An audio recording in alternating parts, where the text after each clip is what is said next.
everyone. Glad to see you here today. Feel free to let us know in the chat where you are joining from. I'm seeing some applause. Wonderful.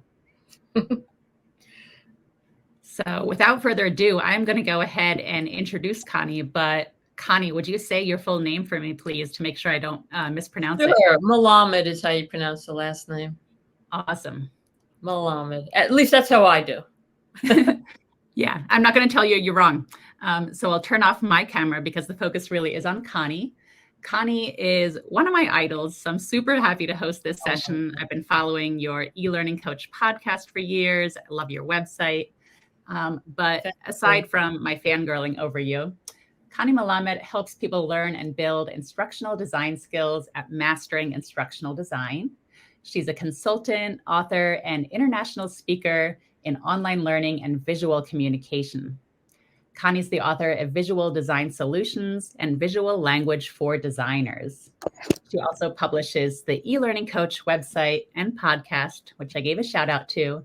And she was honored with the Guildmaster Award in 2018 for contributions to the learning technologies industry. So Connie, without further ado, go ahead and kick us off with design thinking for learning design. Okay, thank you so much, Clea. Well, hello, everyone. It's great to see you from everywhere. This is great. I mean, I think there's somebody from everywhere in North America. I'm not sure if I saw people from outside, but probably you're flying by quickly. So I hope you're interested in design thinking. I'm guessing you are. And I am going to get to my slides. And you're not going to be able to be lazy because I do have some work for you to do during this presentation. Hang on 1 second. Let me share.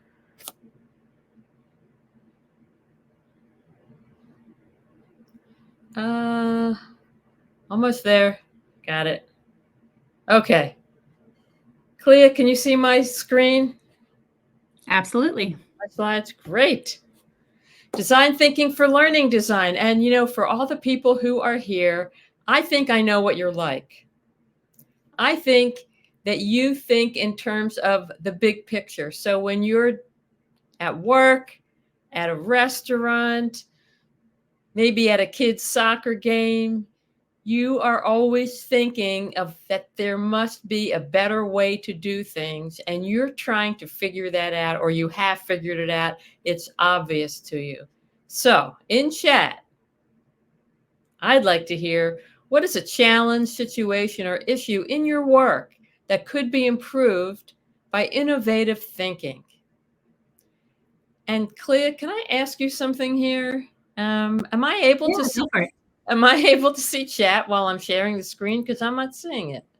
Oh, that's a good question. But I'm happy to share out loud. That way you don't have to look at too many different things at once. Okay, just tell me a few. Yeah, I see it. So we have a few examples. Ooh, they are coming in hot and heavy. Being consistent is a challenge. Sorry, go ahead. Yeah, so being consistent, incorporating accessible design practices, implicit bias training for faculty, documentation, virtual collaboration. Let's see, one-on-one meetings, completing documentation, being proactive, a lot of communication, intake process, LMS adoption, engaging hybrid or remote folks. Oh my gosh. There's a lot. Learner retention is one of my personal favorites. Great. Well, you know what? I just switched things around a little bit on my screen, and now I can see. Oh, good. Chat, which is great. It is on fire. Oh my goodness. I said this is a group of people that looks at the big picture and they know that something needs to be innovative when it's not. Neurodiverse adults, train the trainer. Okay, so that is great. Thank you so much. So that's what we're going to talk about. We're going to talk about a great technique for innovative thinking. So now that I have this smaller screen, I am just trying to figure out how to move ahead, Clea. How come it's not moving ahead? I think I have to do one or the other. Oh, yeah, maybe.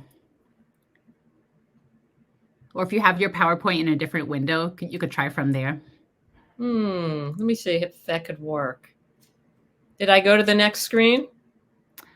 This one is, what is design thinking? Yeah. Okay, great. So let me tell you what design thinking is.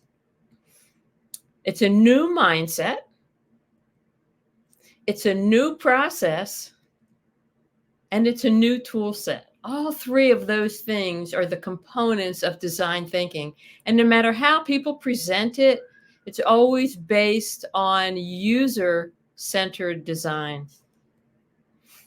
So by a new mindset, here's what I mean. It's very human-centered. It uses multidisciplinary teams, whereas normally we just design within our own little world. And it's very collaborative, and that's where we get all kinds of great ideas. And when I say it's human-centered, what I mean is, if you've been in the field for a long time, you know, as I do, that we really used to be very content-centered. We thought of ourselves as content developers. And now there's been a whole change in the world of learning experience design to thinking in terms of human-centered design practices, and design thinking is one of them. So we're really focused on the people, even more so than the content. When I say it's a new process, what I mean is it's experimental. Design thinking is very iterative, and it's prototype driven. And we're going to get into all of these aspects of it in a few minutes. When I'm talking about iterative, if you're not familiar with that idea, it's that what we do is we make a prototype or a short demo or one lesson, just something that's short and quick. It can be very rough. We get feedback from sample members of our target audience. Then we revise based on that feedback. And if we're lucky, we have the time to try and do that one more time. And this puts us so much more on track than if we didn't get feedback from learners during the design and development process. And when I say it's a new tool set, what I mean is design thinking borrows and has its own set of tools. I mean lots of tools that you can choose from. We also use tools from user experience design and from our own field, learning experience design. So there are so many tools that you can use in design thinking. And the way I think of it is, one project may need one tool. And by a tool, I might be thinking of like interviews or creating personas or creating empathy maps. Maybe sometimes you've been working with the same audience for 2 years and you don't need those tools as much as you may need some other of the tools that we're going to talk about. So the tools are just essentially ways to function and get more done. You will see design thinking presented in many different models. And in fact, on my website, the e-learning coach, I've got a model that's different than this. But I've really come to, over the years, to really like this one, especially when we're just starting to learn and talk about it, because it's so simple. The double diamond model is something that was popularized in the 1950s by the British Design Council. And you can apply this model to many different fields. The first diamond stands for solving the right problem. And the second diamond represents solving the problem right. So the first phase of design thinking, and I think you'll find this in all the models, is to empathize. Empathize with your audience, really get into them, try to feel what they're feeling. The next phase is defining the problem correctly, or as best as you can. The third phase is ideating, or coming up with lots and lots of ideas that could possibly solve the problem. And the final phase is prototyping and testing your ideas. Now notice, I'm sure you've seen this, that the first part of both diamonds is divergent thinking. That's your creative thinking. That's your thinking where you're not judging, you're just being completely open-minded. And then we balance that with convergent thinking, where we use our best judgment and come up with the best solution.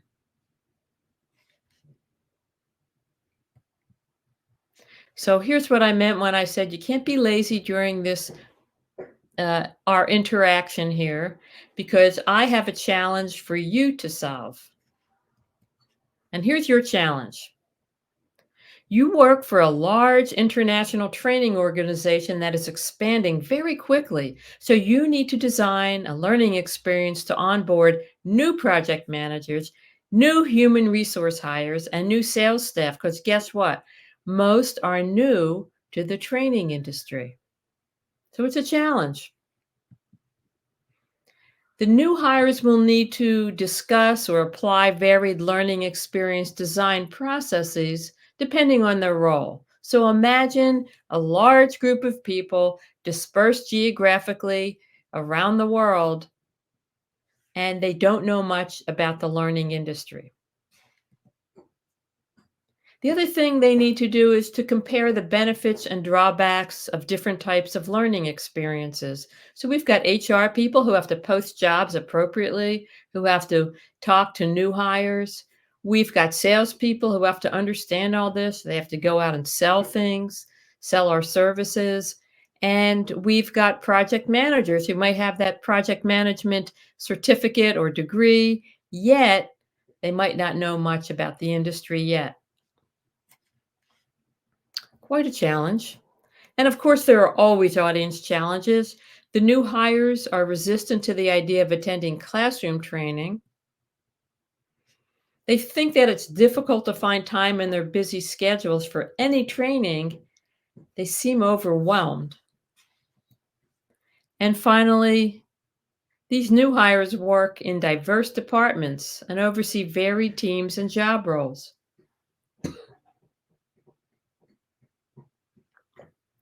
So these are some of your challenges. During the first phase, we're going to empathize with the people who need the training. Or maybe it won't be training. We don't know what the solution is yet. During the empathize phase, that's when we want to get to know our audience. You want to learn about the audience. You want to put yourself in their shoes to see the world from their perspective. Tools that develop empathy are interviews, which I'm guessing many of you have done, personas, and empathy maps. The great thing about talking to the target audience in interviews is you'll find out what works, what doesn't work in their world, what their challenges are, what they're excited about, what they're concerned about. So in chat, what is one question you would ask the members of this target audience if you were to interview them? It can be the HR people, the project.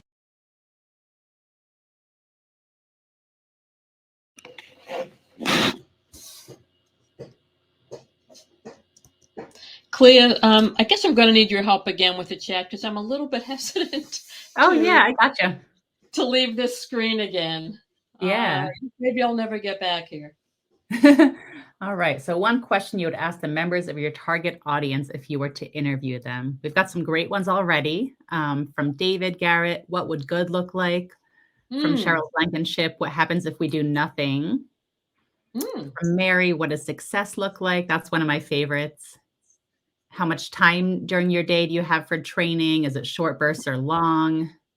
What makes your job difficult? What is your learning style? What's the best way for you to complete the training online asynchronously? What might be your end goal in the training? What challenges are you facing? Oh, Okay. here's a nice one. What drew you to this position? Why Mm. does this matter to you? Okay, these are great, excellent interview questions. I might steal a few for my own work. Thank you. Yeah. So a persona, if you're not used to personas, I think they started in marketing and now user experience design uses them, instructional design uses them. They're just fictitious characteristics and stories about a person, and that person is going to represent a group of your target audience. So maybe you would have a persona for the HR group, at least one, a persona for the salespeople, and these personas would have attributes or characteristics. So they're just one person, one fictitious person that represents an entire group. Here's an example. Lillian, you don't have to have a picture. You can. Her job title, she's in human resources. You can have a persona that is this short, or ideally quite a bit longer. I've seen photographs of personas that almost cover an entire door on a giant piece of paper. Depends on what you need and what will help you and your team. So you can have their personality traits, the goals of this person, but on the other hand, it's really the goals that are common to the group or typical, their education and their values. You can talk about their bio. You can add many, many different aspects. Now, the reason you give a persona a name is so that you can refer to this audience group with a name, such as, do you think Lillian would like that? Do you think Lillian has time for this? How would Lillian feel about if we did this or that? Now, with an empathy map, you take it one step further. You've interviewed people, and again, you want your empathy maps and your personas to be based on real data, people that you've gotten to know in that audience group.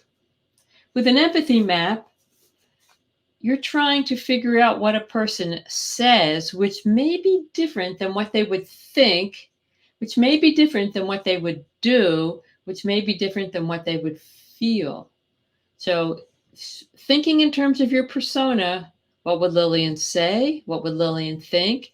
What would Lillian do? What does Lillian feel? And it has to be about something in particular. For example, how does this person feel? Or essentially, how does the target audience group feel about taking more training? So from my interviews, I might come up with this. I'm not sure I need training. My days are full, and I already know how to perform my role. That's what she might say. Here's what she thinks. Why do they think I need training when I can read the company's policies? Here's what she might do. She continues her work in HR. She hasn't taken any training yet, but makes some errors when it comes to industry knowledge. And how does she feel? She feels underappreciated since her boss wants her to get more training in HR. So that's an example of an empathy map. I'm wondering if anyone has any questions, thoughts, comments, if you've tried this out on your own. Yeah, we're hearing from some people in the chat about this already. Natalie loves using empathy maps to develop communication and approach in training language and design.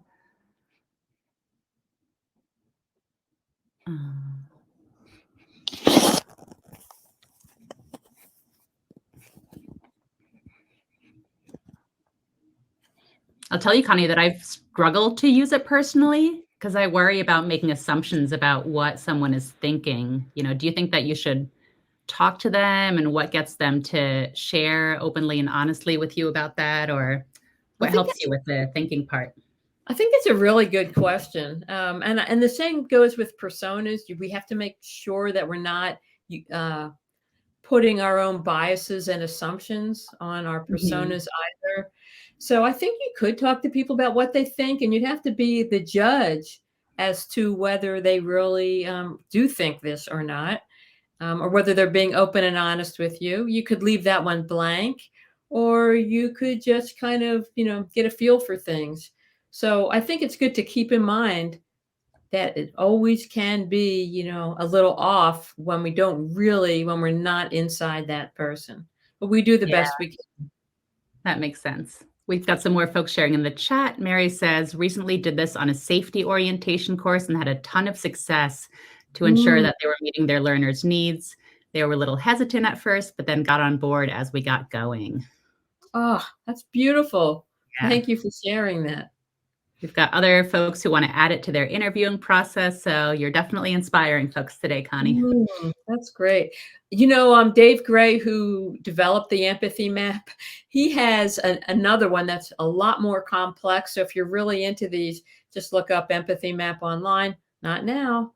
And Dave Gray you'll be able to find a really complex one. He took Awesome. it Thank you. a few steps further. Then the define phase. Don't forget, we're solving the right problem. And of course, how often, if somebody comes to you and says, we need training, or if you're not in the field yet, people will come to you and say, we need training on this or that. And it turns out that training is not needed, or that that's not really the problem. What they thought was the problem is not the real problem. So it's just so important. Let's define the problem. So during the define phase of design thinking, and you see how this is very integrated with what we do in any instructional design process. That last part with empathize goes right along with our analysis and our audience analysis. Write a problem statement to identify the real challenge so that you can create an effective solution. So when you want to write a really clear problem statement, you provide a clear description of the issue that you want to address. You formulate the problem in a meaningful and actionable way. And what we're doing is something that people do in learning design all the time. There's a current state of a problem and the desired state. And we want to essentially write the change that we want to see in performance and make it measurable. And this is a lot of what people often do when they're defining their business goal when they do action mapping. So let's say that here is my problem statement. New hires are not able to discuss and apply learning design processes and best practices as needed in their job roles because they don't know much about the industry. So the measurable performance goal could be this. I'll let you read it.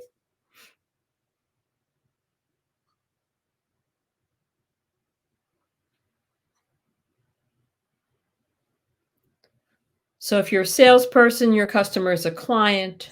If you're HR, your customer is staff. That's what I meant by that.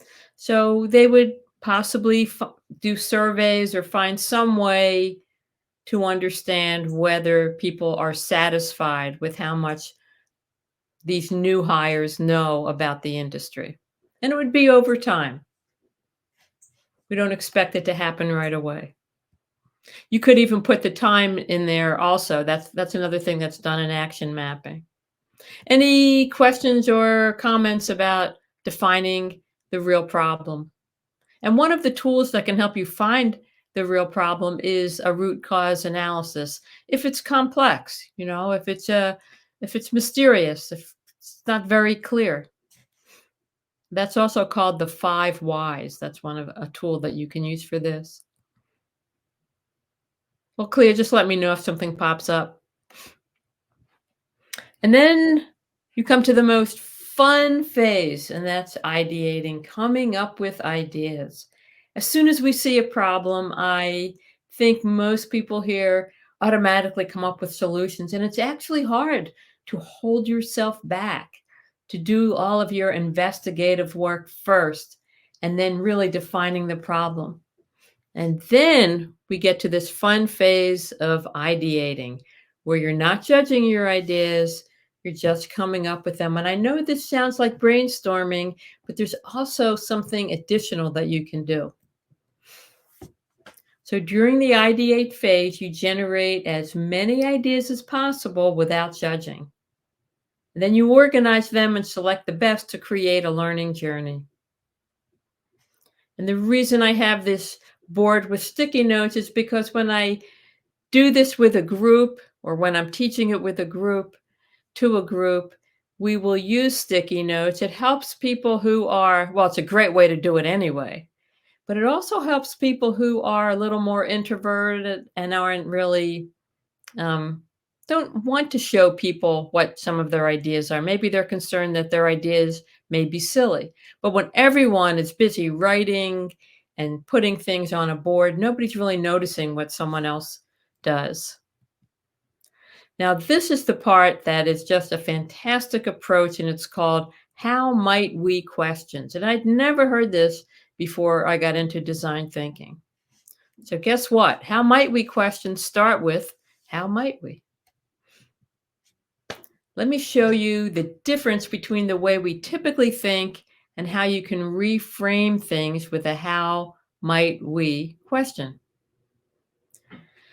Typically, we would say we need a course to teach new hires how to effectively perform their roles in the training industry. That's prescriptive. That's already coming up with a solution. But if we say, how might we help new hires more effectively perform their roles in the training industry? That's reframing it. Now we might be able to think up many, many ideas. And if you're working with an interdisciplinary team, and by the way, by the end of this, everyone should be able to run a design thinking session. So let's say you're running one. When you come up with a question like this, how might we questions, and everyone can come up with them, it's much easier to brainstorm answers or potential answers, potential solutions. So in chat, which how might we statement do you think best defines this problem and generates new ideas? How might we motivate new hires to appreciate the need for more training? Or number two? I'll let you read number two. All right, number two is definitely our winner so far. I don't see any number ones yet. That's great. Now, it's not that number one is bad or wrong, and you might want to ask that one at some point. But number two really captures what we're after. But there are a lot of other how might we questions that you might be able to come up with. So think of doing that during one of your sessions. And one thing I want to say is we have so many other possible approaches to solving a problem besides a course.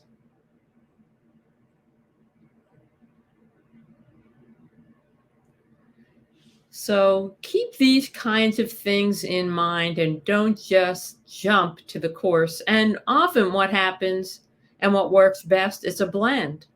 Perhaps you have a course, there's something to do before the course.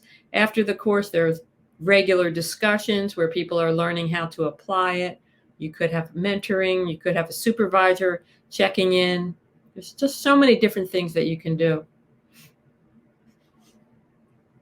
Yeah, people love that slide, Connie. I saw it mentions that people were taking screenshots. Well, you know, I would like to give out these slides. Do we have a way to do that? I'm sorry, I should have asked ahead of time. Oh, that's okay. If you have, yeah, we'll figure it out. I'll double check with Luis and we'll make sure that it gets added to your presentation. All right, I'll send a PDF file to him of these slides. Awesome, thank you. Feel free to take screen captures too. So you know what I noticed that when I'm doing brainstorming, I like to give people about 10 minutes to brainstorm alone, because have you noticed, like, some people like just come up with ideas very quickly, and some people are slow and thoughtful and deliberate. And I've never seen that one approach is better than the other. So by allowing people to brainstorm alone, they don't feel the pressure of having to come up with ideas quickly, just in case that's not the way their minds work. Then they can brainstorm as a team and do the sticky note thing. And it seems to work with a lot of different personality types. So keep that in mind. That's just a little tip. Anyway, when you're done brainstorming a zillion different ideas, you can cluster them and then select the most viable solutions. And there's no one way to cluster them, but somehow people always find commonalities and cluster them in those ways. Some people call this an affinity map. So you cluster the ideas and then it starts to make sense. Like you might say, you know what? We could start with idea 4 and then do idea 5 3 weeks later, and then maybe idea 2 a month after that. So you really begin to build a learning journey with all of these great ideas. And then, of course, there's some that are just ridiculous, and there's just no possible way you have the budget or the time to do them. I shouldn't have used the word ridiculous because I don't want to be judgmental. There's some that are not viable. So pretend I never said that. Don't tell anyone. So there's some ideas that just can't work. And you might even know that when you're putting one of your ideas up there. But we're supposed to be non-judgmental at first. So there we go.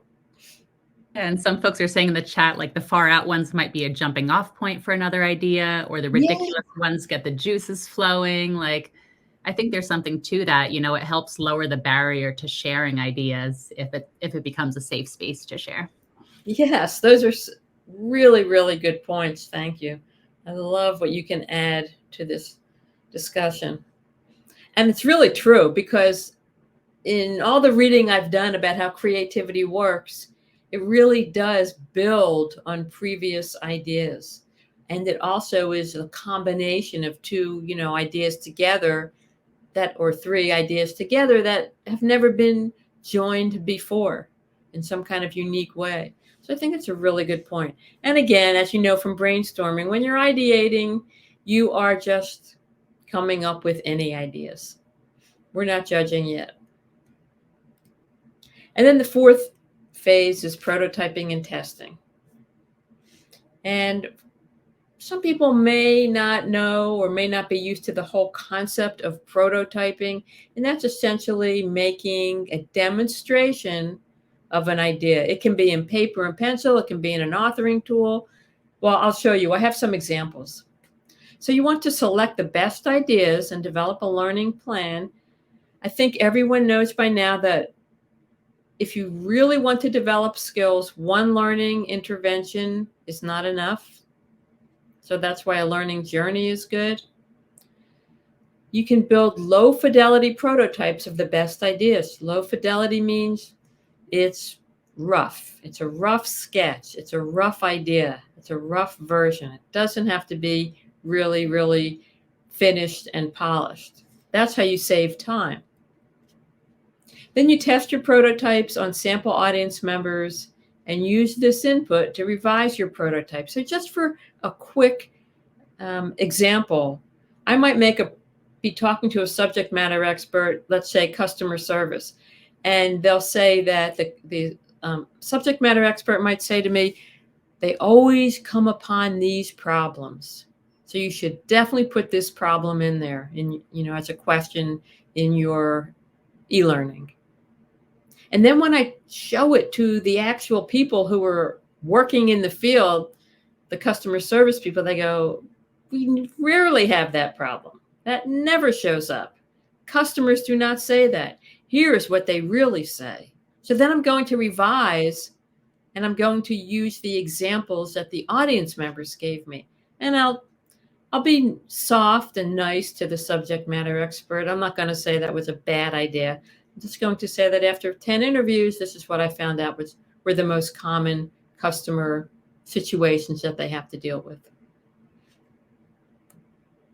Okay, I know you're dying to do this. So what is one solution you would recommend? What were you thinking when you heard about this problem? You knew the audience challenges. Did you come up with a solution? Or just one of many solutions? You can answer in chat if you did. How are you going to onboard sales reps, HR, and project managers about the training industry? Yeah, we're starting to get a few ideas trickle into the chat. Share pro tips from top sales leads, short Ooh. micro-learning videos that they can do as and when, 2-hour training with lunch provided. Food is always a good motivator for me personally. Exactly. Cohort-based learning could be interesting. They could create cross-functional relationships and learn together. An L&D to English dictionary. Yeah, we use a lot of jargon in our field. Cheat sheets of top ID info. We have a lot of really great ideas in the chat. Okay, that's great. And you can thank me for letting you express your solutions because I knew you were thinking of them. These are great ideas. Thank you so much for that. Now, if you're not familiar with prototyping, I want to tell you a possible way to do it. This is what I mean. Let's say you've proposed online learning. Then your prototype would be a partial storyboard, a short lesson in an authoring tool, or a PowerPoint mockup, maybe to show some kind of interactive activities. If your proposed solution is emails and text messages, then send emails or text messages to just one group of users and get feedback. If your proposed solution is classroom learning, instructor-led training, then run a short pilot program, maybe 30 minutes or 1 hour, and do one of the most active exercises and see how that goes.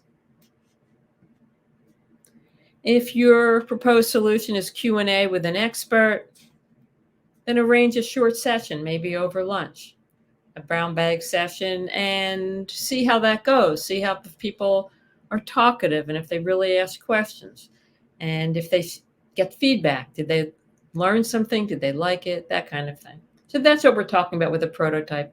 It's a small version. And then there's always going to be something wrong. There are always going to be things you can improve because we're not magicians. We can't read everyone's mind. And so this is how we revise and get our projects on the right track. Then when you're testing your prototypes, make it feel like the real experience. Watch how participants respond to an activity. Afterwards, you can ask them open-ended questions. Try to understand what their experience was like and revise accordingly. Super quick review, and then I'd love to chat with you about this. The first phase is empathize. That's where you want to see the world through the perspective of your learners or users. The second phase is define the problem statement accurately. Make sure you're solving the correct problem. Ideate, come up with lots and lots of ideas. Choose the most viable ones and prototype them and test them. You see how this integrates so well into instructional design practices. We already do many of these things, but with design thinking, we have extra tools and an extra way to innovate. We have more people to collaborate with, so it just can spur more creative thinking and more innovation. Here's where you can find me, and I'm also at eLearning Coach on Twitter. So, thanks a lot.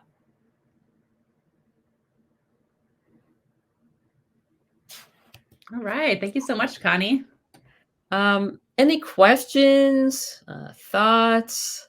We do have questions. Let me tackle them in the Q&A panel. So feel free to add your question in Q&A just so that I don't get lost between the chat and that space. Oh my goodness, I can see it now when it's... We have one request, if it's cool, to share the last content slide one more time. Wanted to get a screenshot without all the little reactions that we're sending. So I will try to sit on my hands so I don't send all these heart cannons. So what was that again? If you could share the last content slide one more time on the screen. Sure, let me get there.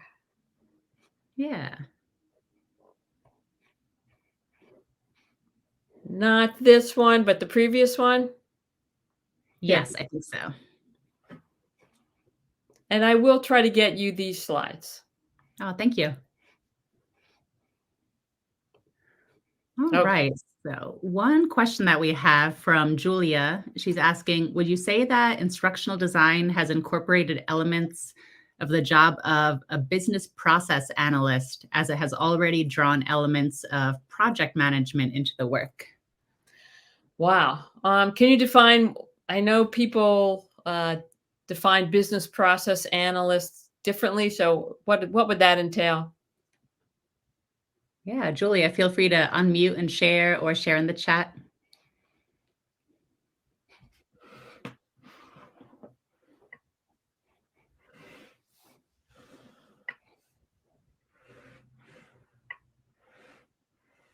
Okay. Until Julia does that. Yeah, we can jump to another question in the meantime. Yeah. Here's one from Diana. What are the differences between defining the problem and defining the business goal with action mapping? I see them as very close. So I think you can do it in exactly the same way because what we want it to be is measurable, aligned with the business. So I think you can just think of it in terms of the business goal and action mapping. Mm-hmm. Yeah. All right. Let's see. People are asking about accessing the recording. So, yep, I believe they will all be shared after the event. Let's see. One person commented on, I forget which slide this referred to, but this looks like Dewey's reflective thinking minus the established criteria for the ideal solution stage. I'm wondering if you account for that, such as cost, time, number of participants, or ROI. At which slide was that on? I am not sure. Uh, Maybe. I know a lot of models kind of draw upon each other or are inspired by others. well, one thing in terms of time and cost, and I have no idea if this is what you were referring to, is that I think that an iterative approach actually saves time and cost, and prototyping does. All of these approaches, all of these little extra things that we're doing, it puts us on track for solving the correct problem. So what do organizations want? Someone to speed through it and then not really solve the problem and have spent all that money, or take some time up front to make sure we're on the right track to really do that great analysis. And then we know, we've actually solved the problem. And many, many problems have to do with saving time or money. That's often what the problem is. People being safer, people doing their Yeah. jobs better. So in the end, I think that these more involved approaches where you're really giving the training projects, your a lot of effort, I think those end up saving time and money in the long run. Yeah, that makes sense. And Cindy helped me out in the chat. She's saying that the sessions record automatically and a watch replay option is available later on in the schedule. Great, great. We got some new questions, and I'm sorting by upvotes here. So if there's a question that folks really, really want to see answered, remember to upvote those. Thank We you. have one from Bridget. What are some strategies for making the case to stakeholders for using design thinking? A lot of times there's a temptation to jump directly into a solution. Oh, I've been there. I know. I mean, even just using any instructional design model, frequently people don't want to do an analysis phase. So I think I think it is what I just said about cost and time, that it's going to actually, you're more likely to solve the actual problem than to just jump right into a solution. Yeah. Anyone could pull back. Anyone who, a big decision maker, could just pull back for a second and think about their own life. Of course, they would never just jump into something without evaluating and doing an analysis if it was going to be an expensive endeavor. Mm-hmm. So let's hear what other people have to say. Yeah, let's see. Oh, here's an interesting one. Why is design thinking considered new, from Molly? I don't think it is. I think it's, first of all, it's the way that engineers, creatives, and many people have been designing for a long time. I mean, you could say it's since the beginning of creativity. So I don't think it is considered new. I think people were writing about some form of design thinking, or there was research on it starting in the 50s or 60s, if I'm correct. I think that's correct. Mhm. But I just think it became super popular. Then, when something becomes very, very popular in the business world, then you're going to have years of people criticizing it and saying it doesn't work. Um, so I think it's just been there for a very long time, and it's probably been only in the past maybe 8 years or something or 10 years that there's been more talk about applying it to the world of learning experience design. Yeah, that makes sense to me. Another great question or request, maybe from Sophie.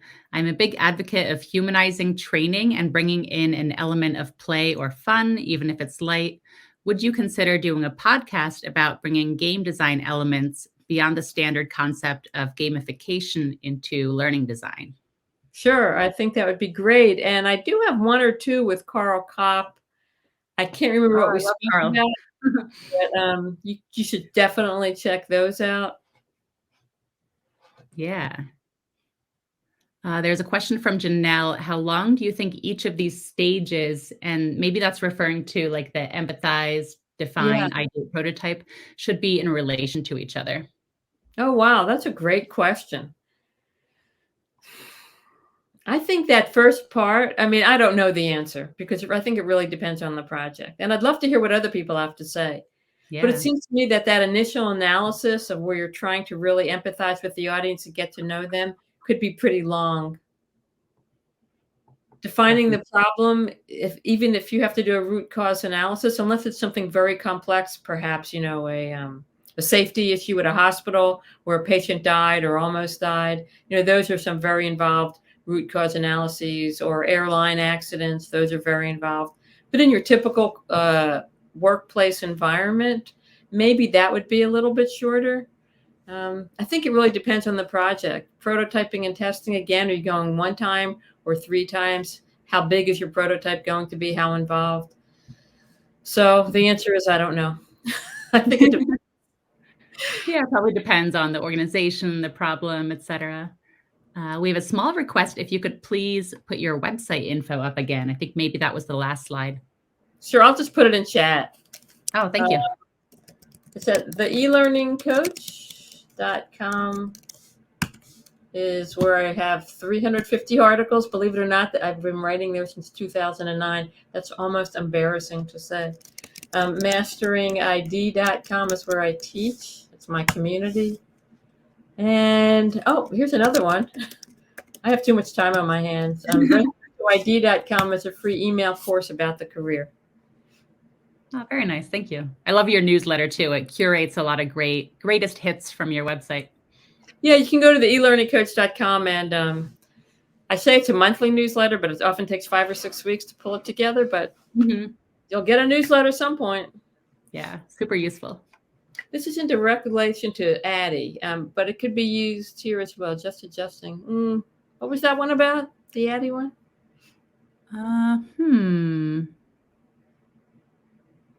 Let's see.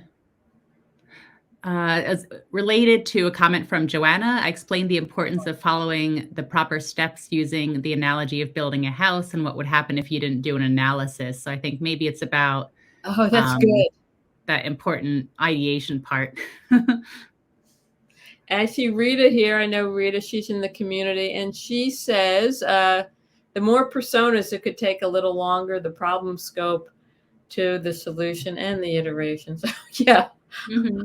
That's true. The more personas you have, I see what you're saying, Rita, then the more you may do on your defining, ideating, and testing. That's true. Yeah.